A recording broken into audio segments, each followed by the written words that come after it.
Honor and glory to Yahweh, Bahasham Yahweh Shai, Bahasham Rachakodash. I want to give double honors to our apostles and elders of Great Millstone and Ruwell. Peace and blessing and much salutation to you, elect Dakyam, across the four winds of this earth. All right, and those are the brothers kicking this word in sincerity and in truth. I'm the brother Sha'ar from the Great Millstone Dallas camp, coming at you all with another lesson through the Spirit. Lord willing, it's edifying. All right.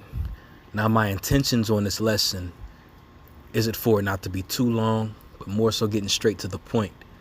But I was doing some looking up a few things. I was doing some reading, and through my studies, the Spirit had brought me to a certain book, and the title of that book is titled Madden's Jewish Coinage. All right, Madden's Jewish Coinage. All right. Now, I didn't read the book. There was a book that I was reading that goes by the name of Manners and Customs of the Bible. Okay. But as I was reading one of those Manners and Customs, it had led me to the title of a particular book. All right. So I went on YouTube and I typed it in. And one of the first pictures that it popped up is this picture that you see in the background. Okay. Now, what you're looking at right now. Okay. Give me one sec. What you're looking at right now is some coinage of the Roman Empire. And the face that you see on that coinage is you see it says Domitian. So this is Domitian, which is one of the sons of Titus. Okay? You had Titus, Vespasian, and Domitian. And these were the three Roman generals, all right? These were the three that helped lead in the siege of Jerusalem from the years 66 to 70 AD. Okay. And those were Romans that ended up infiltrating the city. They ended up pretty much cutting off water supplies, cutting off food sources. So there wasn't no importing and no exporting of water and goods. And it caused Israelites that lived in Jerusalem to actually starve. Okay. So they pretty much destroyed our lines of getting food and water, and then they sieged us. That's how they weakened us. And then they had taken us down. Okay, because when you go into the history of it, all right, remember Jerusalem sat on a high hill, so they couldn't just barge in. It was a process of time before they could actually come into Jerusalem and take the city down. Okay, but again, the three main generals that led that was Titus, Vespasian, and Domitian. Okay. Now, you find it interesting. This is a page in that book, Madden's Jewish Coinage. And these were coins that was made. And when you research it, after these Roman Edomites had sieged Jerusalem, when they went into the city, they went into the temple and they took the golden altar. They took the golden candlestick. They took all the riches that were within the temple. All right. And one of the things that they did with those riches was they built up the Roman Colosseum, and they also made a lot more coinage. And their coinage, a lot of that silver and gold coinage that they had was taken from our temple, and it was melted down. All right. And they made coins out of it, and they imprinted their faces on there. So what you're looking at right now is the face of Domitian. Now, you see these faces right here, and it's obvious that these are faces of so-called white people when you look at it. Okay, you see that right there. You see that there, and you see it there. Okay, and then when you go into the other side of it, which I'm going to go back, you see this here, and I wish I could zoom in on it, but for some reason it's acting weird. Let me go and visit the website, actually. Okay, let me try to zoom in there. All right, you see the other side, it says Agrippa II. And look at his face. Now, that's obvious that's an Edomite. Okay? It's obvious that's an Edomite. You see Domitian right here. It says the head of Domitian, to the right, Laurated. This one down here says bust of Domitian. And then when you go over here, it says Agrippa II. Okay, so these coins right here are pictures of Domitian and Agrippa. Now, look at the top of the page, and what does it say here? It says coins of the Idumean princes. I'm going to repeat that again. Coins of the Idumean princes. Okay. So in this book here, Madden's Jewish Coinage, on this particular page, and again, I haven't read the whole book, so I don't know how many pages. I haven't even read the book. I just typed it in Google, and through the Spirit, one of this what popped up here was one of the pages. But this is Domitian and this is Agrippa. So clearly, what this is saying right here is that Domitian was without a doubt an Edomite. All right, you have a lot of so-called Christian scholars that try to go into saying that the Edomites were Arabs. All right, that they were brown-skinned people, and they love to say that the so-called white man goes back to Japheth, which is false. Okay, this book right here clearly shows you which is another example out of many examples that we've proven throughout the scriptures, throughout the Spirit that's been given unto us. But this is one of the many examples that shows you that this is Edom. All right. It says the Idumean princess. Okay. And again, what did Domitian do? All right. His job was to help aid in the destruction of Jerusalem and the destruction of the temple, which ultimately goes back to what Esau wanted done. All right. He wanted to destroy his brother Jacob. And there were certain rulers that wanted us destroyed, and that actually succeeded to a degree. All right. The last time Jerusalem was sieged and taken down, all right, was around the time of Antiochus, all right, who was an Edomite. Okay. And then you had Titus, Vespasian, and Domitian. Even have not Herod, I'm sorry, which he was an Edomite too. But I'm talking about, you even have Haman, which you read about Haman in the book of Esther. And he had petitioned to have Israelites destroyed. Okay.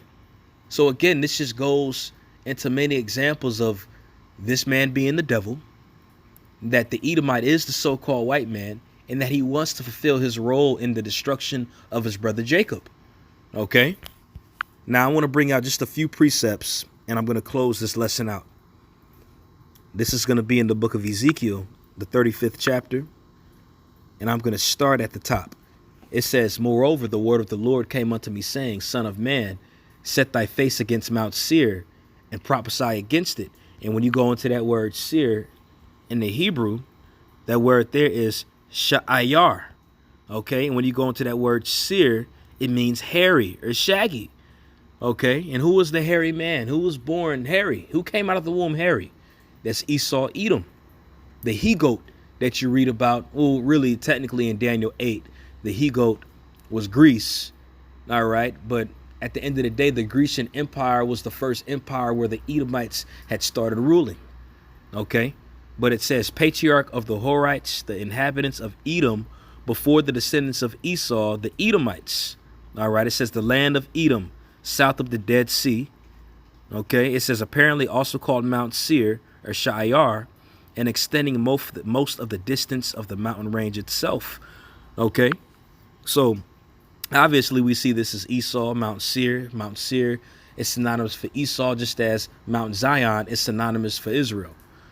It says, and say unto it, thus saith the Lord Yahweh Bahashem Yahushai, behold, O Mount Seir, I am against thee, and I will stretch out mine hand against thee, and I will make thee most desolate. I will lay thy cities waste, and thou shalt be desolate, and thou shalt know that I am the Lord. And brothers, we're still waiting for this to come to pass. And as the scriptures say, this surely will come to pass. Okay, because we still see that Mount Seir, or Esau, is in power right now. All right, but what does it say in the book of 2nd Ezra, the 6th chapter? All right, it says, for Jacob is the beginning of the world. I'm sorry, for Esau is the end of the world, and Jacob is the beginning of it that followeth. All right, so by default, you have to see who's ruling the world right now, and it's obvious. If you have eyes to see, you can see the nation of people that's in rulership right now, and it's the so-called white man. Okay? And he's Esau. This is the end of the world he's ruling in right now. And Jacob, which consists of you so-called Negroes, you so-called Latinos, and you so-called Native Americans.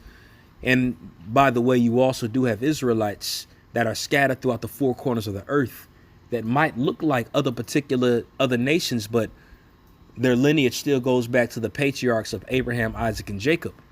Okay. But those Israelites, we are going to be ruling in the world that's to come. all right, under our Lord and Savior Yahushua and under our King David, which is the head of the 144,000, which is the top of the 144,000, which is David. Okay, I'm going to keep reading in Ezekiel 35:4. I will lay thy cities waste, and thou shalt be desolate, and thou shalt know that I am Yahweh, because thou hast had perpetual hatred, and hast shed the blood of the children of Israel by force of the sword in the time of their calamity, in the time that their iniquity had an end. All right, and what are examples of the time of our calamity that Esau destroyed us with the sword? All right, you go into Antiochus when he had came into Jerusalem with those Edomite forces. All right, and what did they do? They attempted to destroy our people, and the Lord had set up certain men of valor.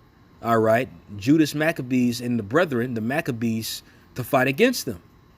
And then who did you have before that? You had Haman, who set up a petition, all right, to have Mordecai and the rest of the Israelites destroyed from off the face of the earth. And then you have the example of Titus, Vespasian, and Domitian. All right. And again, going back to this picture that you see here, it says coins of the Idumean princes. And whose face do you see here? Now, this is Titus. Okay, this is Titus. And this right here is Agrippa.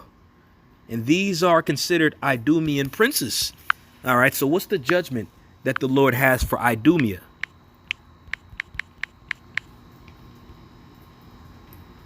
This is Isaiah chapter 34, verse 5. It says, for my sword shall be bathed in heaven, which we understand that's talking about those ICBM intercontinental ballistic missiles. All right. Behold, it shall come down upon Idumea and upon the people of my curse to judgment. All right. And Idumea, because there's some people, I'm going to look this word up because there's some people that might be tuning in that might not know who Idumea actually is. When you go here, it says Edom. And then it says red. Okay. Edom means red. All right.